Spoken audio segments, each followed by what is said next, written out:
mengenai vaksin ini, kerajaan dilaporkan akan memeterai perjanjian pembelian vaksin COVID-19 dengan syarikat farmaseutical AstraZeneca dari United Kingdom Isnin ini bagi memenuhi keperluan imunisasi 20% rakyat Malaysia.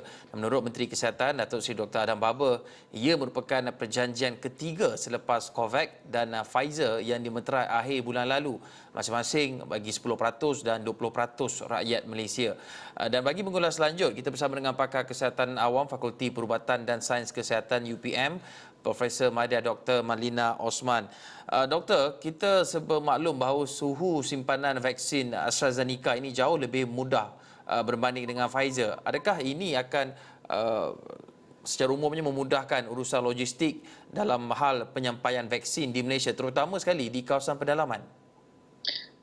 Betul. Kalau kita lihat betul dari segi logistik ya, keperluan infrastruktur bagi betul menyimpan ataupun masa kita betul agih-agihkan vaksin tu, keperluan suhu untuk vaksin daripada pengeluar AstraZeneca ni lebih sesuai ya, maksudnya di sekitar suhu 2 hingga 8 darjah Celsius ya, dan vaksin-vaksin kita yang sedia ada pun dalam betul julat suhu yang berkenaan lah.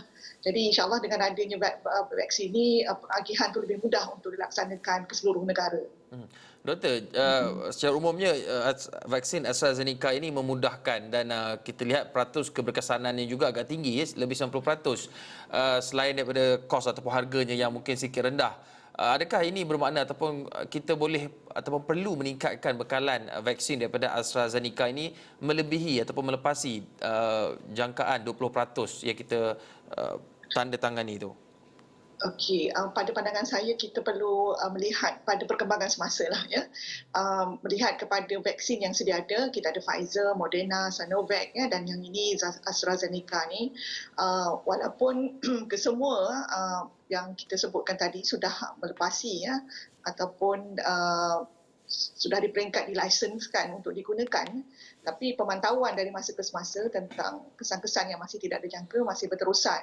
Sekiranya penemuan ya pada ketika setelah kita melaksanakan pemvaksinan pada sejumlah komuniti dan membuktikan keberkesanan, pada pandangan saya AstraZeneca mungkin memberikan kelebihan di situ yang mana proses penyampaian ataupun distribusi kepada kemudahan-kemudahan kesihatan di seluruh Malaysia rasanya betul menyamai ataupun menyerupai sistem kita yang sedia ada. Doktor, kalau kita lihat sudah ada banyak data ataupun kajian yang mencukupi hasil ujian klinikal yang dijalankan di negara maju seperti Amerika Syarikat dan United Kingdom.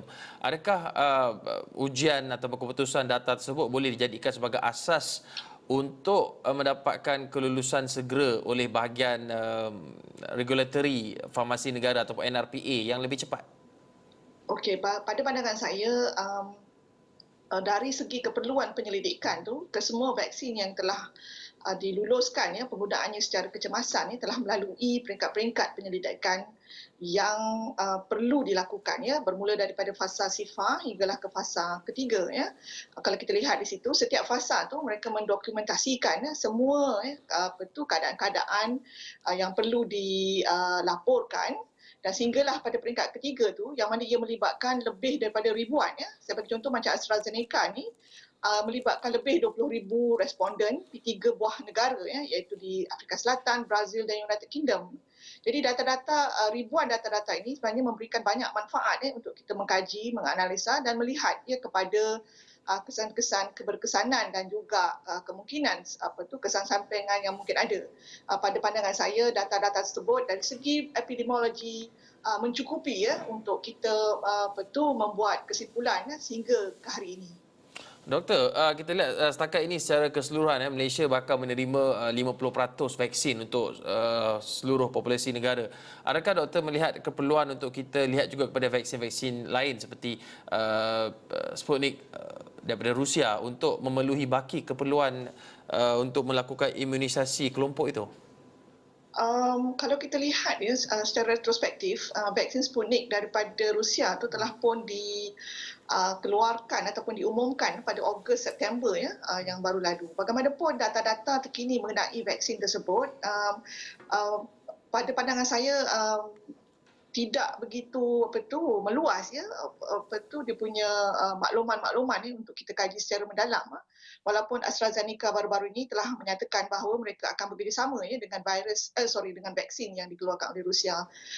Bagaimanapun saya yakin ya dengan kemampuan pakar-pakar di peringkat negara ya, Kementerian Kesihatan dan juga mereka pasti akan memutuskan jenis vaksin yang terbaik untuk populasi negara kita.